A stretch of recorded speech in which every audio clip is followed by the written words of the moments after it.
Kaleshwaram commission ముందుకు కేసీఆర్ బయలుదేరి వెళ్లారు. కేసీఆర్ రాక నేపథ్యంలో బీఆర్కే భవన్ వద్ద పోలీసులు భారీ బందోబస్తును ఏర్పాటు చేశారు. బందోబస్తుగా వందలాది మంది పోలీసులను మోహరించారు. ఇక justice PC Ghosh commission KCR ను ప్రశ్నించేందుకు ప్రశ్నావళిని సిద్ధం చేసుకుంది. ఇక విచారణ సమయంలో కేసీఆర్ తో సహా మరో 9 మందిని కమిషన్ అనుమతించింది. కేసీఆర్ వెంట వెళ్లిన వారిలో బీఆర్ఎస్ ఎమ్మెల్సీ కవిత కూడా ఉన్నారు.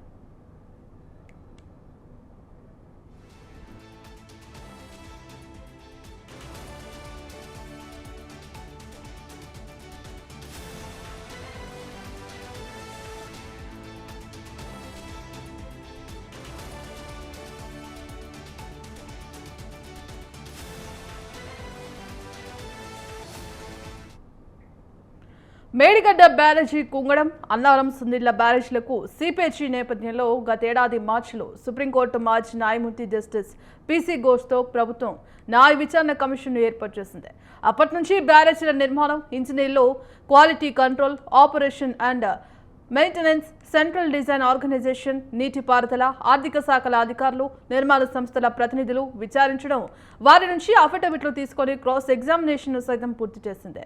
ఈ నెల 6న ఆర్థిక శాఖ మాజీ మంత్రి ఈటెల రాజేందర్, 9న నీటిపారుదల శాఖ మాజీ మంత్రి హరీష్ రావు విచారణకు హాజరయ్యారు.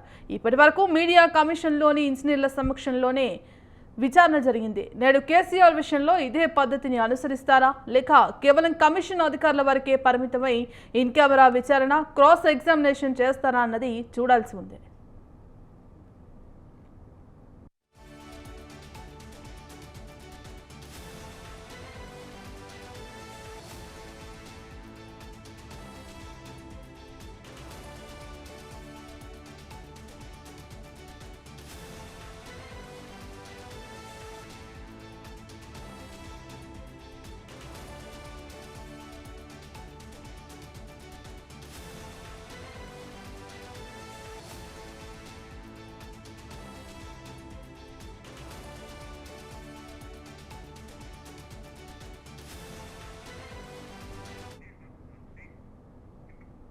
రైట్. కాళేశ్వరం కమిషన్ విచారణకు బీఆర్ఎస్ అధినేత కేసీఆర్ హాజరయ్యారు. ఇక కేసీఆర్ తో సహా 9 మందిని అధికారులు లోపలికి అనుమతించినట్టుగా తెలుస్తోంది. ఇక ఇందుకు సంబంధించి complete updates Telangana bureau chief Venu అందిస్తారు. వేణు, చెప్పండి. ఇక ఇప్పటికే బీఆర్కే భవన్ కు బీఆర్ఎస్ అధినేత కేసీఆర్ అయితే చేరుకున్నట్టుగా తెలుస్తోంది. ఇక ఈ నేపథ్యంలో ముఖ్యంగా ప్రతిపక్ష నేతగా తొలిసారిగా ఇటు కేసీఆర్ విచారణకైతే హాజరయ్యారు. మరి ఈ నేపథ్యంలో ఏ అంశాలపై కేసీఆర్ ను కమిషన్ అధికారులు ప్రశ్నించే అవకాశం కనిపిస్తోంది?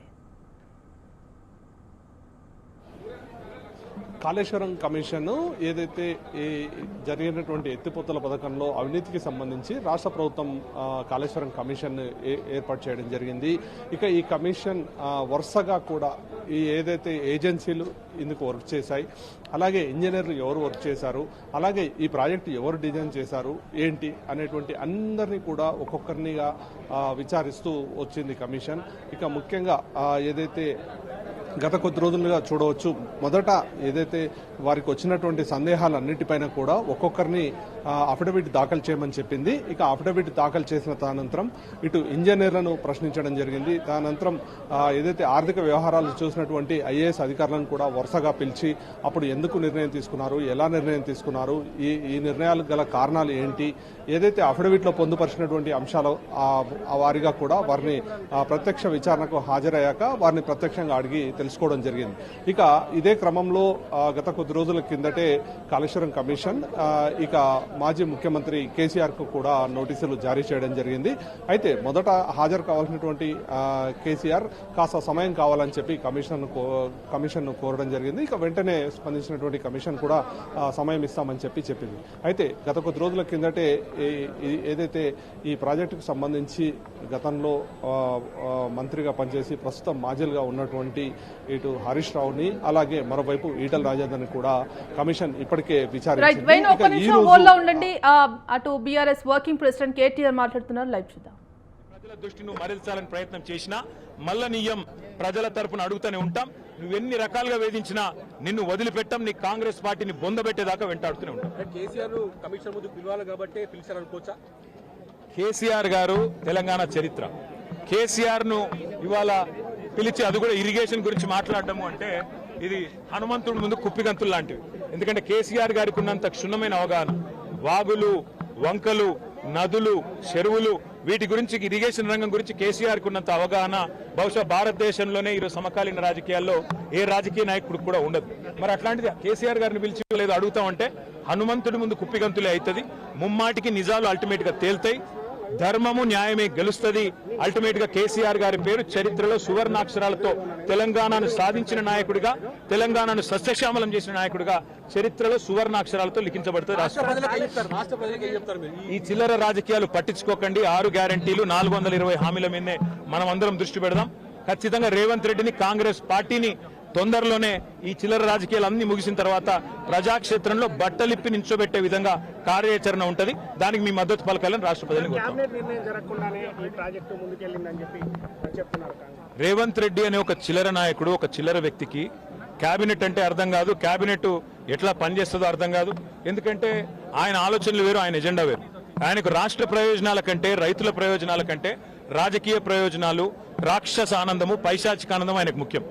ఆయన చిల్లర పని చేసి బ్యాగులు మోసి జైల్లో పడ్డాడు కాబట్టి మా వాళ్ళని కూడా కొంతమందిని జైల్లో పెట్టాలనేది ఆయన వికృతమైన ఆలోచన తప్ప ఇంకోటి కానే కాదు. నేను చెప్పేదల్లా ఒకటే, అబద్ధం నిజం నిలకడ మీద తెలుస్తుంది. నిజం కడప దాటే లోపల అబద్ధం అంగిలాగేసుకుని ఊరంతా తిరిగి వస్తుంది అన్నట్టు కొన్ని రోజులు కాళేశ్వరం అని, కొన్ని రోజులు ఫోన్ ట్యాపింగ్ అని, కొన్ని రోజులు ఫార్ములా ఈ అని ఏదైతే డ్రామాలు రేవంత్ రెడ్డి ఆడుతా ఉన్నాడో, ఆయన ప్రభుత్వం ఆడుతా ఉందో, ఇవన్నీ కూడా కేవలం ప్రజల దృష్టి మరల్చడానికి చేస్తున్న చిల్లర ప్రయత్నం. 420 హామీలు, 6 గ్యారంటీలు అమలు చేయలేని ముఖ్యమంత్రి, చివరికి మంత్రివర్గ విస్తరణ చేయలేని ముఖ్యమంత్రి, చివరికి మంత్రివర్గ విస్తరణ చేసిన పోర్ట్ఫోలియోలు కూడా కేటాయించుకోలేని ఒక అసమర్థ ఫెయిల్యూర్ చీఫ్ మినిస్టర్. ఆయన ఫెయిల్యూర్ ని కప్పిపుచ్చుకోవడానికి చిల్లర ప్రయత్నాలు చేస్తున్నాడు. అంతకంటే మించి ఏం చేసేదేం లేదు. కేసీఆర్ గారితో ఇరిగేషన్ గురించి మాట్లాడడం అంటే హనుమంతుడి ముందు కుప్పిగంతులాగా ఉంటుంది. ఎందుకంటే కేసీఆర్ గారికి సమకాలీన రాజకీయాల్లో భారతదేశంలో ఆయనకున్నంత క్షుణ్ణమైన అవగాహన, నదులు, వాగులు, వంకలు, చెరువులు ఏం చేయొచ్చు అనేది, ఏం చేసి చూపెట్టిందో కూడా కేసీఆర్ నాయకత్వం తెలంగాణ ప్రజల ముందే ఉంది. బ్రహ్మాండంగా తెలంగాణను 1 కోటి ఎకరాల మాగాణం చేసి వరిధాన్యం ఉత్పత్తిలో పంజాబ్ను, హర్యానాను దాటిపోయి తెలంగాణ అనే కరువు పాలిత ప్రాంతాన్ని ఇవాళ భారతదేశంలో అగ్రభాగాన్ని నిలబెట్టినందుకు కేసీఆర్ గారికి నోటీసులు ఇస్తారా? లేదా ప్రపంచంలోనే అతిపెద్ద లిఫ్ట్ ఇరిగేషన్ ప్రాజెక్టును 4 ఏళ్లలో ప్రజాస్వామ్య భారతదేశంలో కట్టినందుకు మీరు నోటీసులు ఇస్తారా? దేనికి ఇస్తారు కేసీఆర్ కు నోటీసులు? అన్ని చర్చలు కూడా ఇవాళ కమిషన్ ముందు జరుగుతాయి. ఎన్ని ప్రశ్నలు అడిగినా వాటికి సమాధానాలు సమర్థవంతంగా మేము చెప్తాము. ఇప్పటికే హరీష్ రావు గారి ప్రజెంటేషన్ తోనే కాంగ్రెస్, బీజేపీ నాయకుల ఫ్యూజులు ఎగిరిపోయినాయి. ప్రజలకు కూడా మొత్తం వాస్తవాలు అర్థమైపోయినాయి. వాడు కొత్తగా చెప్పడానికి కానీ మరి అడగడానికి కానీ వాస్తవంగా ఏం లేదు. కానీ సాంకేతికంగా పిలవాలి కాబట్టి పిలిచడం నేను అనుకుంటాను. రేవంత్ రెడ్డి వాళ్ళ మామ దగ్గర కూర్చుంటే మంచిది. పిల్లనిచ్చిన మామ దగ్గర రేవంత్ రెడ్డి 5 నిమిషాలు కూర్చొని బుద్ధి జ్ఞానం తెచ్చుకుంటే మంచిది. సూదిని పద్మారెడ్డి గారు, గీత గారి తండ్రి, వారు చెప్పినారు 94,000 కోట్ల ఖర్చైన ప్రాజెక్టులో 1,00,000 కోట్ల అవినీతి అనేది ఒక తెలివి తక్కువ అంటున్నాడు. మరి ఆ తెలివి తక్కువ ఆయన అల్లుడు, మా కర్మగాలి. ఆ తెలివి తక్కువ ఇలా రాష్ట్రానికి ముఖ్యమంత్రి. కాబట్టి మేము అనేది ఏంటంటే రేవంత్ రెడ్డి గారు ముందు పోయి వాళ్ళ మామగారి దగ్గర కూర్చొని కొన్ని పాఠాలు నేర్చుకుంటే మంచిది. కాళేశ్వరం ప్రాజెక్టు విచారణ పూర్తిగా అయిపోయిన తరుణంలో మళ్ళీ 2 నెలలు పొడిగించి కేసీఆర్ ను ఇటు హరీష్ రావును పెంచినటువంటి సందర్భం కనిపించింది. దీన్ని ఎట్లా చూస్తుంది? ఖచ్చితంగా కక్ష సాధింపు, రాజకీయ వేధింపు తప్ప ఇందులో ఏమీ లేదు. నిజం నిలకడ మీద తేలుతుంది. ముమ్మాటికి అల్టిమేట్ గా ప్రజాక్షేత్రంలో, న్యాయస్థానాల్లో ఎక్కడెక్కడైతే ఇవాళ ఈ విచారణను, ఈ వేధింపులను ప్రజలు గమనిస్తున్నారో, 1 కోటి ఎకరాల మాగాణం చేసి పంజాబ్ను, హర్యానాను దాటే విధంగా తెలంగాణలో వ్యవసాయ ఉత్పత్తి పెంచిన కేసీఆర్ గారి మీద వేధింపుకు పాల్పడితే తప్పకుండా ప్రజాక్షేత్రంలో ప్రజలు బుద్ధి చెప్తారు. 1.5 ఏడాదిన్నర కాలంగా ఒక ప్రాజెక్టు డిపిఆర్ గానీ, కనీసం శంకుస్థాపన గానీ, ఒక ఇటుక పెట్టి కట్టే దాఖలాలు లేవు. ఎట్లా చూస్తారు కాంగ్రెస్ పార్టీ? ఎట్లా చూసేదేముంది? ఇటు కూలగొట్టడానికి వచ్చింది తప్ప కట్టనికి రాలేదు. ఈ పేదల ఇండ్లు కూలగొట్టడం, ఇట్లాంటి ప్రాజెక్టులు కూలగొట్టడం, విధ్వంసకరమైన ఆలోచనలు, రాజకీయ వేధింపులు, కక్ష సాధింపు తప్ప ఈ సన్నాసికి ఏమి చేత కాదని అర్థమవుతా ఉంది. అందులో అర్థం కాకపోవడానికి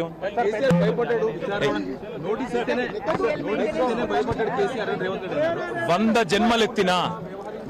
జన్మలెత్తినా రేవంత్ రెడ్డి అనే చిల్లరగానికి కేసీఆర్ గొప్పతనం అర్థం కాదు. రేవంత్ రెడ్డి గురువు, ఆయన జేజమ్మతోనే కొట్లాడినోడు కేసీఆర్. ఆ జేజమ్మని ఇక్కడి నుంచి తరిమేసినోడే కేసీఆర్. కాబట్టి రేవంత్ రెడ్డి అనే చిల్లరగాడు ఏం మాట్లాడినా, ఆయన చిల్లర ప్రభుత్వం ఏం చేసినా కేసీఆర్ ఎంటిక కూడా పీకలేరు.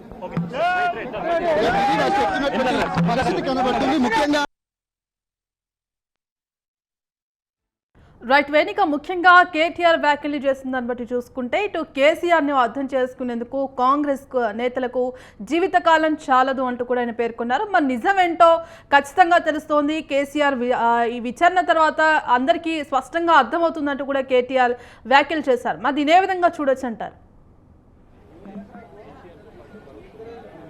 ముఖ్యంగా ఈరోజు కాళేశ్వరం విచారణకు పిలిచాక సమయానికే మాజీ ముఖ్యమంత్రి కేసీఆర్ కాళేశ్వరం విచారణకు హాజరయ్యారు. ఇక ఈ విచారణ సందర్భంగా ఏదైతే గత కొద్ది రోజుల కిందట మాజీ మంత్రి హరీష్ రావుని ఏ సమస్యలు అయితే అడగడం జరిగిందో, అంటే కమిషన్ ఎదుట ఏవైతే సందేహాలు ఉన్నాయో ఆ సందేహాలను నివృత్తి చేసుకుంది. అందులో భాగంగా కేసీఆర్ కూడా మొదటి నుండి ఈ ప్రాజెక్టు డిజైనింగ్ లో కానీ, అలాగే ఈ ప్రాజెక్ట్ ని ఎక్కడ కట్టాలి, ఏ విధంగా నిర్మించాలి, మరోవైపు మహారాష్ట్ర అబ్జెక్షన్ చేసిన సందర్భంలో కూడా మహారాష్ట్ర ప్రభుత్వంతో మాట్లాడి ఈ ప్రాజెక్టును మేడిగడ్డ వద్ద అలాగే ఈ బ్యారేజ్లకు రూపకల్పన చేసింది కూడా ప్రధానంగా కేసీఆరే.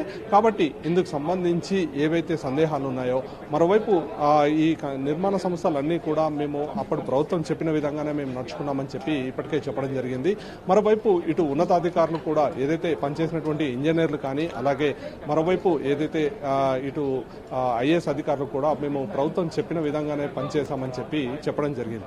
అయితే ఈ ఏదైతే ఈ నిర్మాణం జరిగిందో, ముఖ్యంగా ఏదైతే మేడిగడ్డ వద్ద జరిగినటువంటి పిల్లర్ల కుంగుబాటు ఏదైతే ఉందో దానివల్ల ప్రాజెక్టు కింది నుండి నీరు పైకి ఉప్పొంగుతున్నటువంటి పరిస్థితి ఉంది. మరోవైపు 3 పిల్లర్లు ప్రధానంగా కుంగిపోయినటువంటి పరిస్థితి ఉంది. అయితే దీన్ని నీటి స్టోరేజ్ చేయడం వల్లే ఈ విధంగా జరిగింది అనేది ఒక ఆరోపణ. అయితే అసలు ఎందుకు అక్కడ ప్రాజెక్టు కట్టారు, అక్కడ ఉన్నటువంటి వరద ప్రవాహం ఎంత, అక్కడ నిర్మించడం వల్ల వచ్చినటువంటి ఉపయోగం ఏంటి, ఇలా పలు సందేహాలు కూడా ఇటు కమిషన్ ఇప్పటికే చాలా మందిని కూడా ప్రశ్నించడం జరిగింది. ముఖ్యంగా ఈ ప్రాజెక్టు మేడిగడ్డ వద్ద ఏదైతే నిర్మించినటువంటి బ్యారేజ్ ఉందో ఈ బ్యారేజ్ నిర్మించడం వల్ల అక్కడ ఎంత మేర పంట పండించగలిగారు అనేటువంటి వాటన్నిటిపైన కూడా ఇటు కమిషన్ ప్రశ్నించబోతోంది మాజీ ముఖ్యమంత్రి కేసీఆర్ని.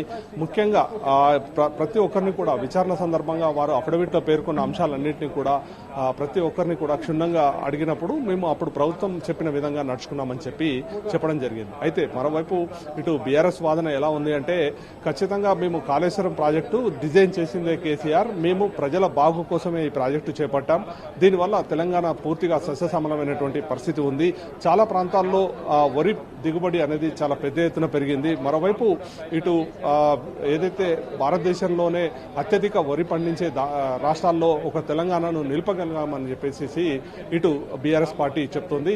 ముఖ్యంగా కాసేపటి కిందటే కేటీఆర్ మాట్లాడినప్పుడు కూడా ఖచ్చితంగా మేము ఆ ప్రాజెక్టు మొత్తం డిజైన్ రూపొందించింది, అలాగే ఆ ప్రాజెక్టు ఎలా ఉండాలి, ఏ విధంగా కడితే ప్రజలకు మేలు కలుగుతుంది, అలాగే ఎంత మేర పంట ఉత్పత్తి చేయాలి అనేది అన్ని అంశాలు పరిగణలో తీసుకునే కేసీఆర్ ఈ ప్రాజెక్టు డిజైన్ చేశారు, దీంట్లో ఎలాంటి అవకతవకలకు పాల్పడలేదు అని చెప్పి బీఆర్ఎస్ సంబంధించినటువంటి కేటీఆర్ చెప్తున్నారు. అయితే ఇటు ప్రభుత్వ వాదన ఎలా ఉంది అంటే, ఖచ్చితంగా ఈ కాళేశ్వరం ప్రాజెక్టులో అవినీతి జరిగింది కాబట్టే ఈరోజు ఆ ప్రాజెక్టు పరిస్థితి అలా ఉంది. అయితే గతంలో వచ్చినటువంటి వరదను మేము గేట్లు ఆపకుండా బయటకు పంపించాం కాబట్టి ఈరోజు ఆ ప్రాజెక్టు నిలబడగలిగింది అని చెప్పి ఇటు ప్రభుత్వం, కాంగ్రెస్ ప్రభుత్వం చెప్తున్నటువంటి పరిస్థితి ఉంది. కాంగ్రెస్ ప్రభుత్వం మొదటి నుండి కూడా మేము అధికారంలోకి వచ్చాక ఖచ్చితంగా విచారణ చేపడతాం, ఎందుకు ఈ మేడిగడ్డ వద్ద ఈ ప్రాజెక్టు పిల్లర్లు కుంగిపోయాయి, దానివల్ల అక్కడ వరద వచ్చినా కానీ ఇటు వాడుకోలేనటువంటి పరిస్థితి ఏర్పడింది, ఇందుకు ప్రధాన కారణం ఆ ప్రాజెక్టులో అవినీతికి పాల్పడమే అని చెప్పేసి ఇటు కాంగ్రెస్ ప్రభుత్వం కూడా అధికారంలోకి రాగానే విచారణ కమిషన్ ఏర్పాటు చేసింది. ఇక విచారణ కమిషన్ కూడా వరుసగా కూడా అసలు అందులో ఉన్నటువంటి ఏ సమస్యలు తలెత్తాయి, ఎందుకు ఆ ప్రాజెక్టు ఆ విధంగా అయింది అనే దానిపైనే ప్రధానంగా దృష్టి కేంద్రీకరించింది. ఇందులో భాగంగా మొదటి నుండి కూడా ఈ ప్రాజెక్టు పనిచేసినటువంటి ఇంజనీర్లను కానీ, అలాగే ప్రతి ఒక్కరిని కూడా ప్రశ్నిస్తూ వస్తున్నటువంటి పరిస్థితి ఉంది. అందులో భాగంగా ప్రతి ఒక్కరిని కూడా అఫిడవిట్ సమర్పించాక ప్రత్యక్షంగా హాజరై వాళ్ళు ఎందుకు ఆ టైంలో ఆ నిర్ణయం తీసుకున్నారు, ఏ విధంగా ముందుకు వెళ్లారు అనే దానిపైనే ప్రధానంగా కమిషన్ దృష్టి కేంద్రీకరించడం జరిగింది. అందులో భాగంగా ఐఏఎస్ అధికారులు హాజరైనప్పుడు కూడా ఇరిగేషన్ సంబంధించి చూసినటువంటి ప్రిన్సిపల్ సెక్రటరీలు, అలాగే ఆర్థిక శాఖ వ్యవహారాలు చూసినటువంటి ఐఏఎస్ అధికారులు, మరోవైపు అప్పుడు సీఎస్ గా పనిచేసినటువంటి సోమేష్ కుమార్ని కానీ ప్రతి ఒక్కరిని కూడా పిలిచి కలిసి ఎందుకు ఈ ప్రాజెక్టు డిజైనింగ్ అక్కడ చేశారు, ఏవైతే కమిషన్కు వచ్చినటువంటి సందేహాలు ఉన్నాయో వాటన్నిటిని వివరణ వారి నుండి ఇటు అఫిడవిట్ రూపంలో తీసుకుని తదనంతరం వారిని విచారించడం జరిగింది. ఇక అందులో భాగంగానే ఈ రోజు మాజీ ముఖ్యమంత్రి కేసీఆర్ ను కూడా విచారణకు హాజరు కావాలని చెప్పి కమిషన్ కోరడం జరిగింది. అందులో భాగంగా ఇప్పటికే కేసీఆర్ వెంట 9 మందిని కూడా లోపలికి అనుమతించారు. ఇక మరోవైపు బీఆర్కే భవన్ పరిసర ప్రాంతాల్లో భారీ ఎత్తున ఇటు కేసీఆర్ కి సంఘీభావం తెలిపేందుకు బీఆర్ఎస్ పార్టీకి సంబంధించిన కార్యకర్తలు అలాగే నాయకులు కూడా పెద్ద ఎత్తున చేరుకొని కేసీఆర్ కి సంఘీభావం తెలిపేందుకు బీఆర్ఎస్ కార్యకర్తలు బీఆర్కే భవన్ వద్ద పెద్ద ఎత్తున ఆందోళన చేస్తున్నటువంటి పరిస్థితి ఉంది. అసలు ఈ ప్రాజెక్టు రూపొందించడం వల్ల తెలంగాణ సస్యశ్యామలమైంది, అలాంటప్పుడు ఎందుకు కేసీఆర్ ను ఈ విధంగా వేధిస్తున్నారు అని చెప్పి ఇటు బీఆర్ఎస్ పార్టీ కార్యకర్తలు కూడా పెద్ద ఎత్తున ఆందోళన చేస్తున్నటువంటి పరిస్థితి ఉంది. అయితే ఆ కమిషన్ కూడా ఈ రోజు చాలా స్పష్టంగా కూడా తనకు ఉన్నటువంటి సందేహాలు ఏవైతే ఉన్నాయో ఇక కేసీఆర్ ని విచారించాక ఇప్పటికే దాదాపు అధికారులు అలాగే ఇటు పనిచేసినటువంటి నిర్మాణ సంస్థలు ఇచ్చినటువంటి వివరణతో ఇప్పటికే నివేదికను తయారు చేసింది. ఇక ప్రజాప్రతినిధులను ప్రశ్నించాక అసలు ఎందుకు ఆ రోజు ఆ నిర్ణయాలు తీసుకున్నారు ఏంటి అనేది కూడా పూర్తి నివేదిక రూపంలో రాష్ట్ర ప్రభుత్వం అందించేందుకు ఇటు కమిషన్ కూడా రెడీ అవుతున్నటువంటి పరిస్థితి ఉంది. ఇక గత నెలలోనే కమిషన్ సంబంధించిన గడువు ముగిసినా కానీ దాన్ని ఎక్స్టెండ్ చేస్తూ రాష్ట్ర ప్రభుత్వం నిర్ణయం తీసుకుంది. అయితే దీనిపైన కూడా పలు విమర్శలు రావడం జరిగింది. ప్రతిపక్ష పార్టీ ప్రధానంగా కేసీఆర్ ని కావాలనే ఈ విధంగా విచారణకు పిలవాలి అని చెప్పి కమిషన్ గడువు పెంచారని చెప్పి ఇటు అధికార పార్టీపై ప్రశ్న రోషం కురిపించినటువంటి పరిస్థితి ఉంది. అయితే ఇటు కాంగ్రెస్ పార్టీ మాత్రం మేము ఈ కమిషన్ పూర్తి స్థాయిలో ఫ్రీడమ్ ఇచ్చాం, కమిషన్ లో ప్రభుత్వం ఇన్వాల్వ్ కాదు, కమిషన్ కి ఏవైతే సందేహాలు ఉన్నాయో అవన్నీ కూడా విచారణ చేసుకుంటుంది, అందులో ఎలాంటి సందేహం లేదు అని చెప్పి ఇటు ప్రభుత్వం కూడా వివరణ ఇవ్వడం జరిగింది.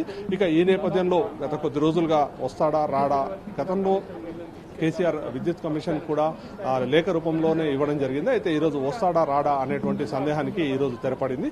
కాసేపటి కిందటే ఏదైతే కమిషన్ కి చెప్పిన టైంకే విచారణకు మాజీ ముఖ్యమంత్రి కేసీఆర్ హాజరు కావడం జరిగింది.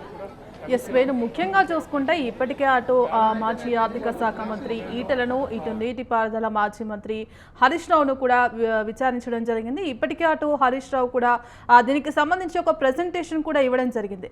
మరి ఈ నేపథ్యంలో ఇప్పటికే ఇటు కమిషన్కి ఏవైతే సందేహాలు ఉన్నాయో వాటన్నింటికి స్పష్టంగా క్లియర్ చేసేందుకు కూడా ఇవాళ కేసీఆర్ అయితే విచారణకు హాజరయ్యారు. మరి కమిషన్ అడిగే ప్రశ్నలంటింటికి ఇవాళ విచారణలో కేసీఆర్ సమాధానాలు చెప్పే అవకాశం కనిపిస్తుందా? మొత్తానికి ఇందాక కేటీఆర్ చేసిన వ్యాఖ్యలను బట్టి చూసుకుంటే కూడా ఖచ్చితంగా ఆ నిజం తెలుస్తుంది, వాస్తవాలు ఏంటో ఖచ్చితంగా బయట పెడతారు. ఈ కాళేశ్వరం అసలు ప్రాజెక్టు కట్టడం దేనికంటూ కూడా కొంత విమర్శలు అయితే వ్యక్తమయ్యాయి. మరి దీని అన్నిటికీ సమాధానాలు కూడా ఈ విచారణలో దొరుకుతాయంటూ కూడా ఇప్పటికే స్పష్టమైన చెప్పడం జరిగింది. మరి ఈ నేపథ్యంలో ఇప్పుడు కేసీఆర్ కూడా దీనికి సంబంధించి స్పష్టంగా ఈ విచారణకు సహకరించే అవకాశం కనిపిస్తోందా? ఖచ్చితంగా ఏదైతే ఈరోజు విచారణకు హాజరై కాళేశ్వరం ప్రాజెక్టు ఎందుకు అక్కడ నిర్మించాల్సి వచ్చింది, కమిషన్కు వచ్చిన సందేహాలను ఖచ్చితంగా నివృత్తి చేసేందుకే మాజీ ముఖ్యమంత్రి కేసీఆర్ స్వయంగా కమిషన్ విచారణకు ఎదుట హాజరు కావడం జరిగింది. ఇక కేసీఆర్ తన వెంట ఏదైతే కాళేశ్వరం ప్రాజెక్టుకు సంబంధించినటువంటి ముఖ్యమైన పేపర్లు వాటితో పాటు ఒక ప్రజెంటేషన్ కూడా కమిషన్ కు ఇచ్చేందుకు తన వెంట తీసుకువెళ్లడం జరిగింది. ఆ కమిషన్ ఇప్పటికే ఏదైతే సందేహాలు లేవనెత్తి వాటన్నిటికీ సంబంధించి కూడా కేసీఆర్ ప్రిపేర్ అయి వెళ్లడం జరిగింది. ముఖ్యంగా ఏదైతే గత ప్రభుత్వంలో ఈ 9 హట్టికి సంబంధించి నిర్ణయం తీసుకున్నప్పుడు కూడా కేబినెట్ సబ్ కమిటీని ఏర్పాటు చేయడం జరిగింది. అందులో భాగంగా ఇప్పటికే ఏదైతే ఆ సబ్ కమిటీలో గతంలో మాజీ మంత్రులుగా ప్రస్తుతం ఉన్నటువంటి హరీష్ రావు అలాగే ఈటల రాజేందర్తో పాటు ప్రస్తుతం మంత్రిగా ఉన్నటువంటి తుమ్మల నాగేశ్వరరావు కూడా ఆ కేబినెట్ సబ్ కమిటీలో ఉన్నారు. వీరందరూ కూడా ఒకవైపు ఇక్కడ నుండి వాటర్ వస్తున్నా కానీ ఎందుకు ఇక్కడే ప్రాజెక్టు నిర్మించారు అనేది ప్రధానంగా ఇక్కడ ఉన్నటువంటి సమస్య. అయితే దానికి సంబంధించి ఇప్పటికే హరీష్ రావు వివరణ ఇవ్వడం జరిగింది, ఈటల రాజేందర్ కూడా వివరణ ఇవ్వడం జరిగింది. మరోవైపు గత కొద్ది రోజుల కిందటే మంత్రి తుమ్మల నాగేశ్వరరావు కూడా నేను కమిషన్ ఎదుట ఒకవేళ అవసరం అనుకుంటే హాజరు కమ్మంటే హాజరు కావడానికి రెడీ, నా దగ్గర ఉన్నటువంటి సమాచారాన్ని కూడా ఆ రోజు ఉన్నటువంటి ప్రాజెక్టులను ఏదైతే నిర్మించాలని రాష్ట్ర ప్రభుత్వం అనుకుందో అందుకు సంబంధించి నీటి లభ్యత ఎక్కడ ఎలా ఉంది ఏంటి అనేది వరకు మాత్రమే నాకు సంబంధించి నేను ఆ రోజు పనిచేశానని చెప్పి తుమ్మల నాగేశ్వరరావు కూడా చెప్పడం జరిగింది. అయితే ఇందుకు సంబంధించి కమిషన్ కోరితే నేను ప్రత్యక్షంగా హాజరై అందుకు సంబంధించిన వివరాలు కూడా అందజేస్తానని చెప్పారు. మరోవైపు ఈ రోజు కేసీఆర్ కూడా కమిషన్ లేవనెత్తేటువంటి ప్రతి ఏదైతే ప్రశ్నకు కూడా ఆన్సర్ చేసేందుకు రెడీ అయ్యారు.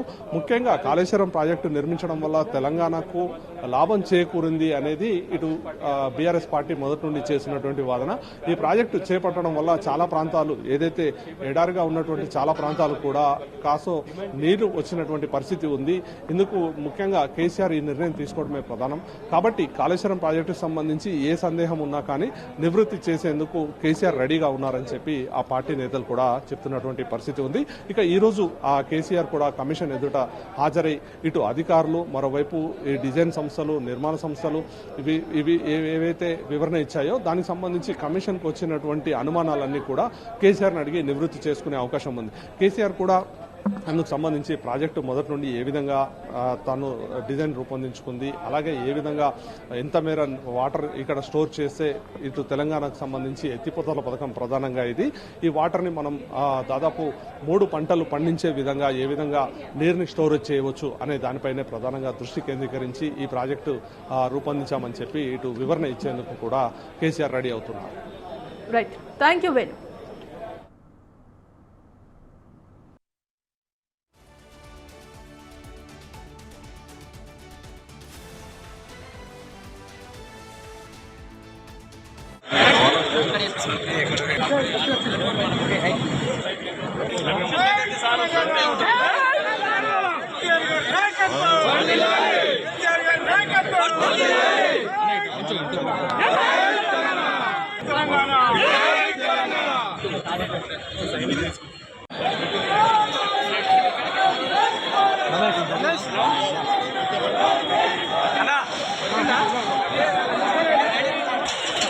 కొంచెం సైడ్ మేమేం లోపల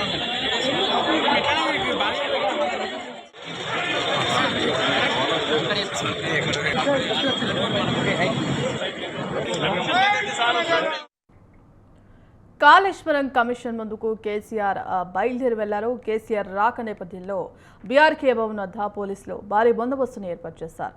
ఇక బందోబస్తుగా వందలాది మంది పోలీసులను కూడా మోహరించారు. జస్టిస్ పీసీ ఘోష్ కమిషన్ ముందు కేసీఆర్ను ప్రశ్నించేందుకు ప్రశ్నావళిని కూడా కమిషన్ సిద్ధం చేసుకుంది. ఇక విచారణ సమయంలో కూడా కేసీఆర్తో సహా మరో 9 మందిని కమిషన్ అనుమతించినట్లుగా తెలుస్తోంది.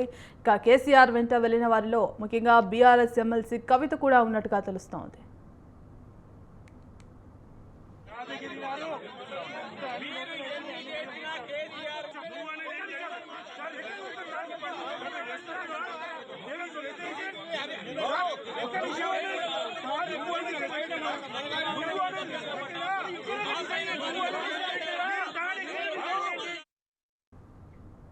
మేడిగడ్డ బ్యారేజీ కుంగడం, అన్నారం సుందిళ్ల బ్యారేజీలకు సీపేజీ నేపథ్యంలో గతేడాది మార్చిలో సుప్రీంకోర్టు మాజీ న్యాయమూర్తి జస్టిస్ పీసీ ఘోష్తో ప్రభుత్వం న్యాయ విచారణ కమిషన్ను ఏర్పాటు చేసింది. మరి అప్పటి నుంచి బ్యారేజీల నిర్మాణ ఇంజనీర్లు, quality control, operation and maintenance, central design organisation, నీటిపారుదల, ఆర్థిక శాఖల అధికారులు, నిర్మాణ సంస్థల ప్రతినిధులను విచారించడం, వారి నుంచి అఫిడవిట్లు తీసుకొని క్రాస్ ఎగ్జామినేషన్ను కూడా పూర్తి చేసింది. మరి ఈ నెల 6న ఆర్థిక శాఖ మాజీ మంత్రి ఈటెల రాజేందర్, 9న నీటిపారుదల శాఖ మాజీ మంత్రి హరీష్ రావు విచారణకు హాజరయ్యారు. ఇప్పటి వరకు మీడియా కమిషన్లోని ఇంజనీర్ల సమక్షంలోనే విచారణ జరిగింది. నేడు కేసీఆర్ విషయంలో ఇదే పద్ధతిని అనుసరిస్తారా, లేక కేవలం కమిషన్ అధికారుల వరకే పరిమితమై ఇన్ కెమెరా విచారణ, క్రాస్ ఎగ్జామినేషన్ను చేస్తారా అన్నది చూడాల్సి ఉంది.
యాదగిరి వారు మీరు ఎన్ని చేసినా కేసీఆర్